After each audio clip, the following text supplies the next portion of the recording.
Yo, what's going on, guys? Welcome back to the channel for a whole new video. Do you guys miss the regular longboard stuff that I used to do on this channel? There have been some comments recently that say they miss that stuff, so I think what I'm going to do is kind of incorporate a little bit of a regular longboarding, regular skateboarding into these videos. So even though it doesn't say skateboarding this, longboarding that, chances are there is going to be some of that in a video. So if you guys are into that, make sure you subscribe and hit the notification bell so you know when I upload a new video. But yo, the feedback I've been getting in the past couple of videos has been insane. You guys are awesome. For the longest time, I thought that this channel was dead because it's such an old channel and I really wasn't that active all those years ago. So I thought the YouTube algorithm wasn't picking it up. But I guess it goes to show that if you work hard and put in the extra effort to try and make each video better than the last, all that hard work will pay off. But on to the main topic of this video. I haven't counted exactly, so I might be wrong, but I'm pretty sure this is my 40 millionth electric skateboard. I might be off by one or two, but I'm pretty sure it's somewhere around there. So this box was sent to me by Exway Board, and from what I saw online, this board is sick. So let's go ahead and open this up and see what we got. Oh my goodness. We got foam! Alright, so in the box we get, so this is the Exway board. This has a really sleek design, I really like it. As you can see in the bottom, there's nothing there. It's all built in, it's super slim and sleek, and it's actually really light. The bottom part does kind of feel like, it's like there's grip tape on the bottom. This is a cool looking board. What else do we have in here? Ooh, orange T-tool to match the orange wheels, which they conveniently gave us extra PU covers for. It's always really nice when boards that come with hub motors give you extra PU covers. And of course you get your charger for the board and charger for the remote. Surprisingly, there was no instruction manual. I mean, I don't read them anyway. Apparently, this board is the most intelligent electric skateboard on the market. So let's take a look at some of the specs of this board. It has a top speed of 25 miles per hour, max range of 10 miles.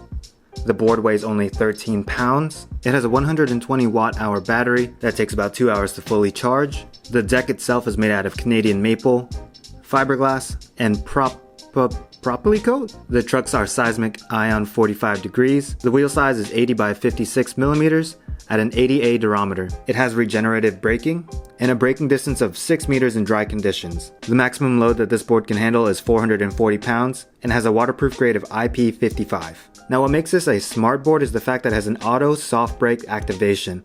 So if anything were to happen, like you lose signal with your remote, you have a low battery, or the motors overheat, it'll automatically start to slow down for you. Now this board is brand new and it does have that safety feature where I can't actually unlock the full speed mode until I ride the board around at least 10 kilometers, which is... It's 6.21 miles. 6.21 miles. So I have to ride this board 6 miles before I can unlock the top speed mode and we can really test this thing out. So until then, here's a really weird transition. Looks good. Yay! Thanks. You're welcome. What are you doing? Celebrating your beautiful face. As much as I like this haircut, something about wearing hats after a haircut just feels so good. Who can agree with me? First impressions of the board so far, it's feeling good. It might be kind of early to say because I haven't unlocked the full speed mode yet, but this might be my favorite electric skateboard right now. The trucks are super carvy. The bushings feel so good. This might be the carviest board I've had so far.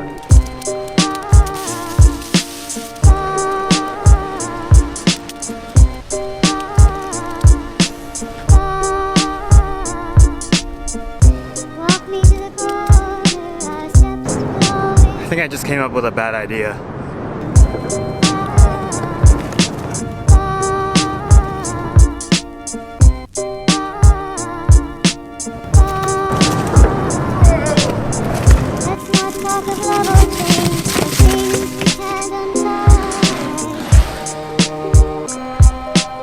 One thing about these motors is it's very silent. You can't really hear anything. I like it, and it feels, it's just so smooth.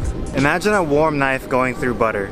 That's how smooth this thing is. It feels so good.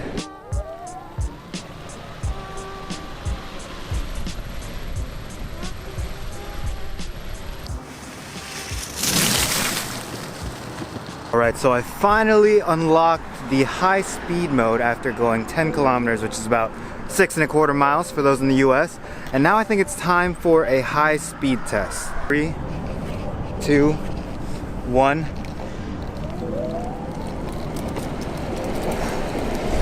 This thing is nice! Whoa. It's pretty fast. I don't know how fast we're going. I see 37 kilometers on the remote. I don't know what that is in miles because I live in the US and we don't use that system, but man, this thing is fast. Let's test out the brakes. Ooh, they're strong. Strong but smooth. Nice. So the Vidometer app clocked in at 24 miles per hour and the Ride app clocked in at 24.1 miles per hour. So I think it's safe to say that this thing can go up to 24 miles per hour. Please keep in mind that I have a bunch of gear on me. So if you're lighter and I lay off the donuts and the pizza, I could probably hit a little bit faster. But man, 24 miles per hour, that's pretty fast. I don't recommend this at home, but this is a fun way to get over bumps and cracks.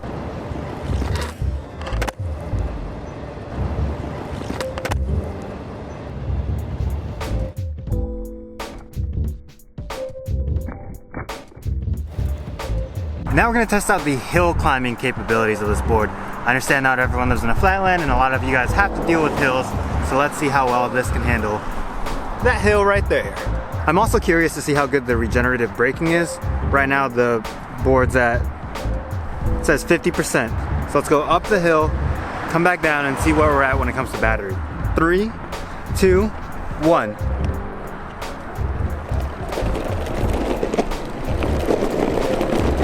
Ooh, a little bit of a rough road, but keep on going. It's taking this hill like a boss. I don't know how fast we're going, but we are making it up the hill. The remote just vibrated and said that we're at 40% battery. So I'm not sure just how accurate this is when it comes to the battery, but that was 10% right there. And we are up top gaining speed. Now let's go down. Down. The remote just vibrated again and said that we're at 20%. I don't like that. But now the downhill braking test. Just get a little bit of speed. Alright, now we're starting to go downhill. I'm gonna brake the whole way. Dog doesn't like skateboards. Still just cruising, just chilling, holding on the brake, going down this big hill. Brakes are working fantastic. And the cool thing about it is, if your board overcharges from going downhill, the board can sense it and it'll have like an auto brake system. So that's really cool. Let's see what the board is at now after one little session down this hill. So at the beginning we were at 20%. Turn it on and see what it says. 35%. So it went up 15% from that one little hill. Oh, now it says 40%. Not really sure how accurate this thing is. So the regenerative braking does seem to work well, but the accuracy of the battery percentage on the remote is a little questionable. Before wrapping up this video, you guys remember that guy I met just earlier? Danny Kim, aka DC Food Gang? He's gonna treat me out to lunch, so let's go and do that. Ryan? Hey, I'm here to meet with that guy. That's what we're eating for lunch? This is like 3.5 large bowls. That's bigger than my head. What's up with you and eating food bigger than my head? I don't know, yeah, but we're about to do it. Ronnie, nice to meet you.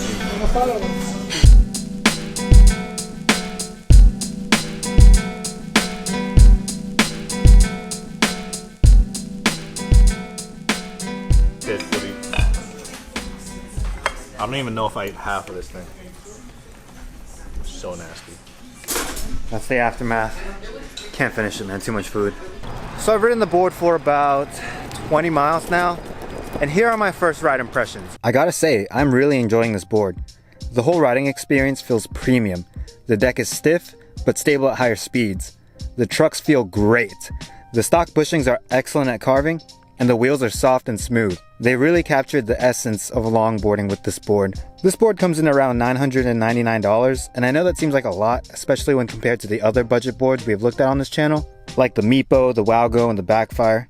But I don't think Exway is trying to compete with them. I think Exway is competing with the higher end eskates like Boosted, Evolve, and Inboard. Sure, this board does the exact same thing as the other boards, going from point A to point B, but the Exway just has an overall better ride. Think of the budget boards as a Toyota, and the Exway is a much more premium Lexus.